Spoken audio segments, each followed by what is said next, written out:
বানেগুচি কোচাজমুখী আঞ্চলিক কোচাজমুখী সন্মিলনীৰ তৰফৰ পৰা আপোনালোক আটাইলৈকে ধন্যবাদ আৰু কৃতজ্ঞতা জ্ঞাপন কৰিছোঁ। নিজৰ আইক ভাল বুলিলে আনৰ আইক যেনেকৈ বেয়া বোলা নহয়, যদি যেনেকৈ আমি ভাবোঁ তেতিয়াহ'লে সকলোৱে ভাল। সকলো জনগোষ্ঠীৰে নিজা কৃষ্টি সংস্কৃতি থাকে।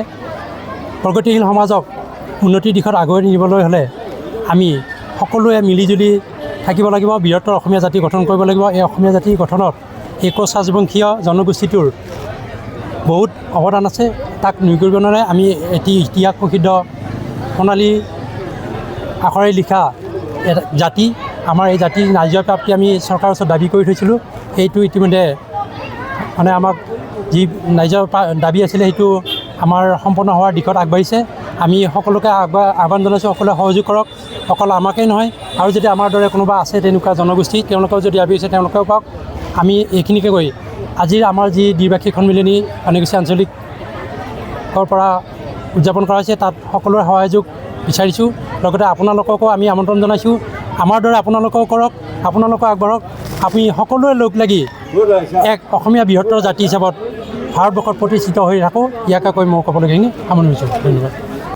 সদৌ দৰং কোচ ৰাজনৈতিক সন্মিলনীৰ অন্তৰ্গত বানেগুচি শাখা কোচ ৰাজনৈতিক সন্মিলনী সাংগঠনিকভাৱে এটা অতি সক্ৰিয় আৰু পুৰণি শাখা সন্মিলনী। বৰ্তমান এই শাখাক আঞ্চলিক নামেৰে নামাকৰণ কৰা হৈছে।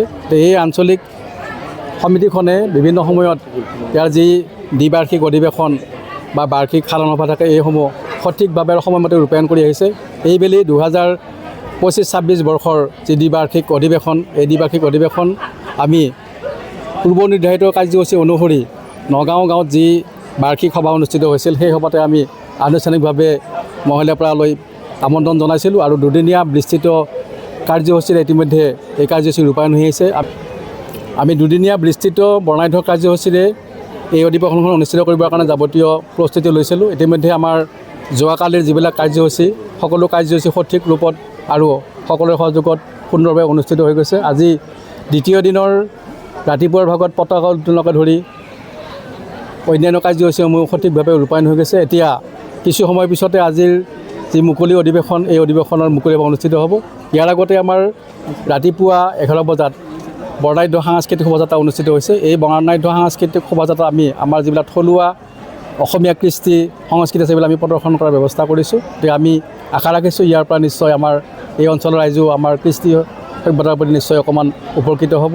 আমি কোচ ৰাজবংশী সম্প্ৰদায় এটা অতি বৃহৎ সম্প্ৰদায়। অসমত প্ৰায় 70 লাখতকৈ অধিক কোচ ৰাজবংশী সম্প্ৰদায়ৰ বৰ্তমান পৰিয়াল আছে।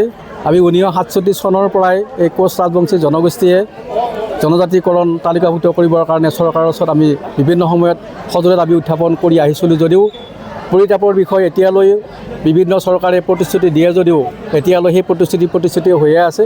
আমি আশা ৰাখিছোঁ বৰ্তমান চৰকাৰখনে কিছু উদ্যোগ গ্ৰহণ কৰিছিল, তথাপিও বাস্তৱত কিমান দূৰ ইয়াৰ প্ৰতিফলিত আমি ক'ব নোৱাৰোঁ। তথাপিও আমি আশা ৰাখিছোঁ হয়তো খুব কম দিনৰ ভিতৰত জনজাতিকৰণৰ ব্যৱস্থাখিনি হ'ব। গতিকে আমি এই শুভ মুহূৰ্তত আমাৰ বৰ্তমানৰ চৰকাৰখনৰ এটা আবেদন জনাইছোঁ যে আমাৰ এই বৃহৎ জনগোষ্ঠীটোৰ সকলো ক্ষেত্ৰত উন্নয়নৰ প্ৰতি লক্ষ্য ৰাখি নিশ্চয় জনজাতিকৰণৰ ব্যৱস্থাখিনি কৰিব।